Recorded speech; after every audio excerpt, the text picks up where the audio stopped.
सोचिए, हमारी इस दुनिया के साथ साथ एक और दुनिया भी चल रही है। एक अनदेखा साम्राज्य जो इंसानों के आने से बहुत बहुत पहले से आबाद था। आज हम इस्लामी इतिहास और तफसीर की पुरानी किताबों के पन्ने पलटेंगे और जिन्नों के उस प्राचीन और रहस्यमयी संसार की परतों को खोलेंगे, जैसा कि इमाम अल तबरी और अल कज़वीनी जैसे विद्वानों ने सदियों पहले दर्ज किया था। ये एक बहुत ही दिलचस्प बात है ना? आज का विज्ञान जब हमारी कायनात के लगभग 95% हिस्से को समझ नहीं पाता, तो उसे डार्क मैटर या डार्क एनर्जी का नाम दे देता है। लेकिन सदियों पुरानी किताबें बताती हैं कि इंसानी समझ से परे इन ताकतों को हमेशा से एक नाम से जाना जाता रहा है, जिन। तो चलिए, इस कहानी की जड़ों तक चलते हैं। एकदम शुरुआत में इस्लामी रिवायतों के मुताबिक अल्लाह ने जब इंसान को बनाया, उससे बहुत पहले इस धरती पर दूसरे शासक थे जिन्होंने यहाँ एक पूरी सभ्यता बसाई थी। कुरान और तफसीर की किताबों के मुताबिक सबसे पहले जिन्न, जिन्हें जान या जिन्नान कहा जाता है, उन्हें बिना धुएं वाली आग से बनाया गया। जैसे देखिए, इंसानों में सबसे पहले हजरत आदम को बनाया गया था, ठीक वैसे ही जिन्नों की पूरी नस्ल के जो पहले पूर्वज थे वो जान थे, और उन्हें ही इस धरती का पहला बादशाह माना जाता है। तो खुदा ने इस गिरोह को जमीन पर हुकूमत सौंपी। लेकिन फिर हुआ ये कि वक्त के साथ उन्होंने जमीन पर फसाद, फितना और खून खराबा मचाना शुरू कर दिया। तब फरिश्तों की एक फौज को नीचे भेजा गया। उस जंग में कुछ तो मारे गए, कुछ को कैद कर लिया गया, और जो बच गए वो समंदरों और दूर दराज के जंगलों में जाके छिप गए, और इस तरह जिन्नों की ये सबसे पुरानी हुकूमत का खात्मा हो गया।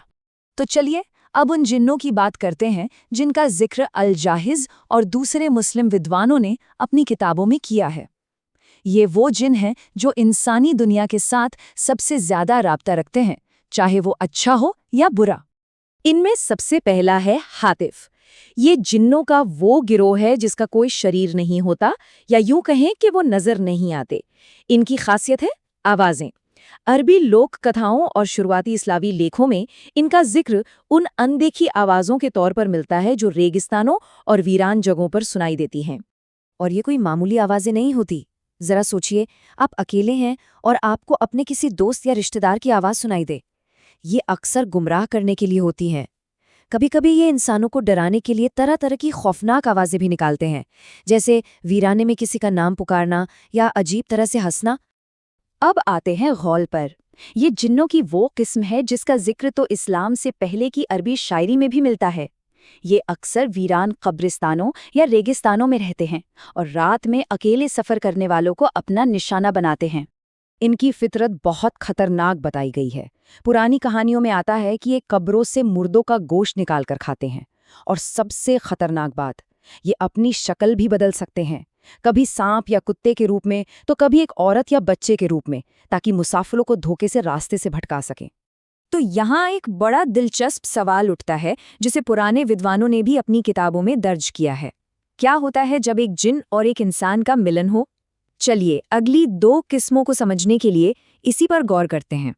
सिल्लात, ये मादा जिन्नों का एक बहुत ही चालाक गिरोह है जो अपनी शक्ल आसानी से बदल सकता है। जब एक सिल्लात किसी इंसान के साथ जिस्मानी ताल्लुक बनाती है, तो उससे जो मखलूक पैदा होती है, उसे नसनास कहा जाता है। ये आधा इंसान और आधा जिन्न होता है। तो अगर इन ज़मीनी मखलूक़ात का मुवाज़ना करें तो एक साफ तस्वीर उभरती है। हातिफ जो है वो आवाज़ से दिमागी तौर पर परेशान करता है, गौल शक्ल बदलकर शिकार करता है, सिलात धोखे से करीब आती है, और नसनास जो इन दोनों दुनियाओं का हिस्सा है उसे बेहद आक्रामक माना जाता है। चलिए, अब बात करते हैं जिन्नों के हैवीवेट्स की, यानी वो दर्जा जो ताकत और रुतबे में सबसे ऊपर है। ये वो मखलूक हैं जिनका जिक्र सीधे सीधे कुरान और पैगंबरों के किस्सों में मिलता है। इनमें से एक है मारिद। ये सबसे पुराने, सरकश और घमंडी जिन्नों में से हैं। इनकी उम्र का तो अंदाज़ा लगाना भी मुश्किल है। लोक कथाओं में अक्सर जो चिराग का जिन या जीनी का जिक्र आता है ना, वो ज़्यादातर मारिद ही होते हैं। ये इंसानों से नफरत करते हैं और बेहद ताकतवर माने जाते हैं। और फिर हैं इफ़रीत। देखिए, अरबी ज़बान में इफ़रीत का मतलब ही होता है ताकतवर, शरीर और चालाक। ये जिस्मानी तौर पर बहुत ज़्यादा मजबूत और विशाल होते हैं और अपनी ज़बरदस्त ताकत के साथ साथ अपनी तेज़ रफ्तारी के लिए भी जाने जाते हैं। कुरान में इनका जिक्र हज़रत सुलेमान अलैहिस्सलाम के वाक़ये में आता है। यही वो गिरोह था जिसे अल्लाह ने हज़रत सुलेमान के ताबे कर दिया था। इन्होंने ही पलक झपकने में यमन से रानी बिल्कीस का तख्त लाकर हाजिर कर दिया था और हैकल सुलेमानी की तामीर में भी काम किया था। अब हम उस कहानी के सबसे अहम मोड़ पर पहुंचते हैं जिसने जिन्नों की दुनिया और कायनात की तकदीर को हमेशा के लिए बदल कर रख दिया। तकब्बुर और नाफरमानी की एक कहानी। ये कहानी अज़ाज़ील की है, एक ऐसा जिन जो अपनी इबादत और नेकी की वजह से फरिश्तों के दर्जे तक पहुंच गया था, लेकिन सिर्फ एक हुक्म का इनकार उसे बुलंदी से पस्ती में ले आया और वो शैतानों का सरदार बन गया। तो हुआ ये कि अज़ाज़ील बहुत नेक और इबादत गुजार जिन था, लेकिन जब अल्लाह ने हज़रत आदम को बनाया और सबको उनके आगे सजदा करने का हुक्म दिया, तो अज़ाज़ील ने अपने घमंड और जलन की वजह से इनकार कर दिया। इस नाफरमानी की वजह से उसे अल्लाह की बारगाह से हमेशा के लिए निकाल दिया गया और उसका नाम इब्लीस पड़ गया, जिसका मतलब होता है अल्लाह की रहमत से मायूस। लेकिन ये बड़ी बड़ी कहानियाँ सिर्फ आसमानी नहीं हैं। इनका हम सब से, हर एक इंसान से एक बहुत गहरा पर्सनल कनेक्शन है। एक ऐसा जिन्न है जो हर किसी के सबसे करीब होता है, पैदाइश से लेकर मौत तक। हदीस की रिवायतों के मुताबिक हर इंसान के साथ उसका एक करीन होता है। ये एक हमजाद की तरह है जो किसी इंसान की पैदाइश से लेकर उसकी मौत तक उसके साथ रहता है और उसे लगातार बुरे कामों के लिए उकसाता रहता है। और सबसे दिलचस्प बात यह है कि इंसान के कामों का उसके करीन पर सीधा असर पड़ता है। इंसान के गुनाह और बुरे काम उसके करीन को ताकतवर बनाते हैं, जबकि नेक काम और अल्लाह का जिक्र उसे कमज़ोर कर देते हैं।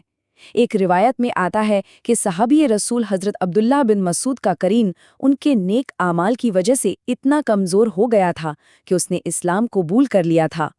तो ये थी जिन्नों की वो 10 प्रमुख किस्में जिन्हें इस्लामी मुफस्सिरों और इतिहासकारों ने सदियों से अपनी किताबों में दर्ज किया है। ये किस्में हमें एक ऐसी मख्फी यानी छुपी हुई दुनिया की झलक देती हैं जो हमारी आंखों से तो ओझल है, पर हमेशा हमारे साथ मौजूद रहती है। तो आखिर में ये सवाल गौर करने वाला है, अगर किसी के अच्छे और बुरे काम एक अनदेखी दुनिया की ताकतों को सीधे तौर पर असरअंदाज कर सकते हैं, तो हर कोई अपने आमाल से, अपने कामों से रोज कौन सी कहानी लिख रहा है?